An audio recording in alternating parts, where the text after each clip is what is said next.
Missing persons کی جب بھی بات آتی ہے it is always taken as an allegation that is linked with Pakistan's military forces, armed forces and military establishment. Specifically, I would attach high importance to your comments in response to this. Okay, how would you go about it?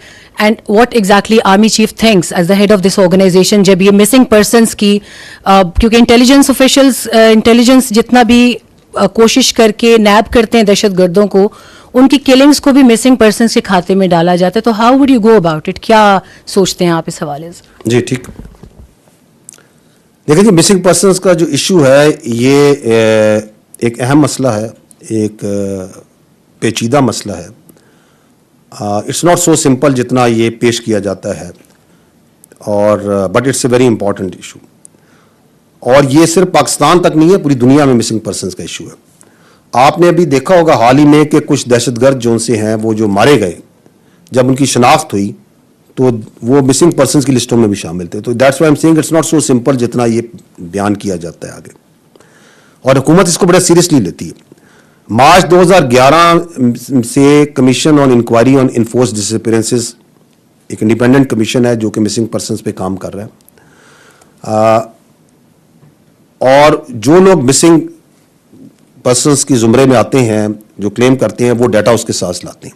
اب سیاسی طور پہ اور media میں تو یہ figure بہت بڑھا چڑھا کے بیان کیا جاتا ہے, لیکن اگر آپ دیکھیں تو مارچ 2011 سے آج تک 13 سال میں اس کمیشن کے پاس جو ڈاکومنٹس لائے گئے اور جو ثابت کیا گیا وہ مسنگ پرسنس کی کل تعداد ہے 10,000 I think 218, 10,000 plus some thing کوئی تعداد ہے جو ادھر لائی گئی.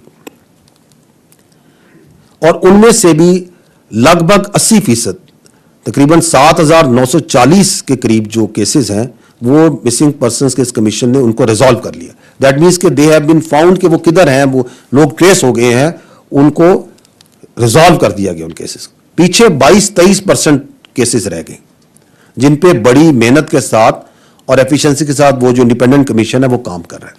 تو government takes it very seriously, قانون نافذ کرنے والے ادارے اس کو بڑا سیریسلی اس مسئلے کو لیتے ہیں. لیکن یہ مسئلہ جو سا ہے اگر آپ تھوڑا زوم آؤٹ کر کے دیکھیں تو دنیا کے لیول پہ یہ جو باقی ممالک ہیں اس میں تو مسنگ پرسن کی تعداد, اور ترقی یافتہ ممالک میں اس کی تعداد کہیں کہیں جگہوں پہ تو لاکھوں تک میں جاتی ہے. ہمارے پاس تو یہ تعداد تقریباً 10,000 کے قریب ہے, جس میں سے بھی تقریباً 80% لوگوں کو ٹریس کیا جا چکا ہے. فرق صرف یہ ہے کہ یہاں پہ اس مسئلے کے اوپر بڑھ چڑھ کے ایک پروپیگنڈا بنایا جاتا ہے اور اس کو بہت بڑھا چڑھا کے بیان کیا جاتا ہے, اور اس میں کچھ مخصوص سیاسی عناصر بھی شامل ہیں, کچھ میڈیا کے عناصر بھی ہیں, کچھ این جی اوز بھی شامل ہیں, کچھ باہر سے جن لوگوں کے تانے بانے ملتے ہیں, کچھ ایسے لوگ بھی شامل ہیں جو باہر بیٹھ کے. میں جو آپ نے سوال کیا, میں کہتا ہوں آپ یہ سوال کیوں نہیں لوگوں سے کرتے, ان سے سوال ان لوگوں سے جو مسنگ پرسن کا پروپیگنڈا کرتا ہے, آپ ان سے یہ نہیں پوچھتے کہ کیا یہ حقیقت نہیں ہے کہ افغانستان میں جو ٹی ٹی پی ہے, ابھی میں نے آپ کے سامنے ایک ویڈیو بھی رکھی اور ہم آپ کے سامنے شواہد میڈیا پہ سامنے رکھتے رہتے ہیں, کیا یہ حقیقت نہیں ہے کہ افغانستان میں ٹی ٹی پی کے دہشت گرد موجود ہیں؟ کیا یہ حقیقت نہیں ہے کہ وہ اپنی فیملیز کے ساتھ ہزاروں کی تعداد میں وہاں موجود ہیں؟ کیا یہ حقیقت نہیں ہے کہ بی ایل اے کے دہشت گرد بھی پڑوسی ممالک میں موجود ہیں, ان کی فیملیز بھی موجود ہیں؟ کیا ان کو وہاں پر پناہ گاہیں اور سہولت کاری نہیں پرووائڈ کی جا رہی؟ یہ حقیقت ہے, آپ سب جانتے ہیں. انہی لوگوں کو آپ مسنگ پرسنس کی لسٹ میں ڈال کے قانون نافذ کرنے والے اداروں کے اوپر ڈال دیں کہ جی یہ انہوں نے غائب کیے ہوئے. یہ کون سا آئین, کون سا قانون, کون سی منطق اس بات کی اجازت دیتی ہے؟ کیا یہ حقیقت نہیں ہے کہ پاکستان میں بہت سے بچے, بہت سے لوگ معاش کی وجہ سے, دوسری وجوہات کی وجہ سے اللیگلی بھی یہاں سے مائگریٹ کرتے ہیں, جاتے ہیں, بہت عرصے تک ان کے بارے میں کچھ نہیں پتہ چلتا, ان کو بھی آپ مسنگ پرسن میں ڈال کے قانون نافذ کرنے والے اداروں پہ ڈال دیں. یہ کون سے آئین اور قانون اور کون سی منطق کے مطابق ہے؟ کیا یہ حقیقت نہیں ہے کہ یہاں پہ بہت سے لوگوں نے اور مافیاز نے اپنی پرائیویٹ جیلیں بھی بنائی ہوئی ہیں, ان کو وہاں ڈال کے وہ بھی قانون نافذ کرنے والے اداروں پہ ڈال دیں؟ تو دیکھیں ہمیں اس کو ٹوٹیلٹی میں دیکھنا پڑے گا. اس کی مثالیں آپ کے سامنے ہیں. ابھی گوادر پورٹ اتھارٹی کمپلیکس میں نے اپنی بریفنگ میں ذکر کیا, بڑا یہ دہشت گردانہ واقعہ ہوا. اس میں ایک دہشت گرد تھا B L A Majeed brigade کا, جان محمد. اس کی بہن خود آئی, آپ نے شاید چینلز پہ ٹی وی میں دیکھا بھی ہو کہ شی کلیم دی باڈی, اس نے اپنے بھائی کی ڈیڈ باڈی کلیم کی, اس نے کہا یہ بی ایل اے جوائن کر گیا تھا. وہ جو دہشت گرد تھا وہ مسنگ پرسن کی لسٹ میں بڑے نمایاں طور پہ اس کا پرچار کیا جاتا تھا کہ یہ جون سا ہے مسنگ پرسن ہے. اس سے کچھ عرصہ پہلے وہ مچ کا جو حملہ ہوا اس میں دہشت گرد تھا عبد الودود ستکزئی,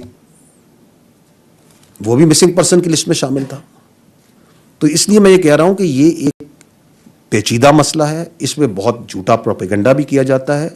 پلیز انڈرسٹینڈ کہ حکومت اس کو بہت سیریسلی لیتی ہے, اور جو کیس جینوئن کیس آتا ہے اس کے اوپر تمام ایجنسیز, قانون نافذ کرنے والے ادارے, سول ادارے اس پہ اپنا انپٹ دیتے ہیں, اس کو ٹریس کیا جاتا ہے, اور جب تک اس کو ریزالو نہیں کر دیا جاتا اس پہ کوئی چین سے نہیں بیٹھتا.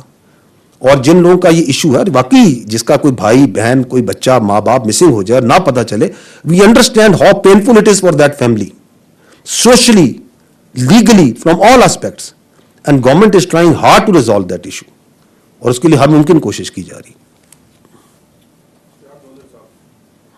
YouTube پر گوگلی نیوز دیکھنے کے لیے youtube.com کی سرچ بار میں googly news T V type کریں. گوگلی نیوز کے پیج پر سرخ رنگ کے سبسکرپشن والے بٹن پر کلک کرنا نہ بھولیے. YouTube پیج پر اپلوڈ ہونے والی ویڈیوز سے باخبر رہنے کے لیے بیل آئیکن پر کلک کیجیے. آپ کو ہر نئی ویڈیو کے بارے میں نوٹیفیکیشن موصول ہو جائے گا.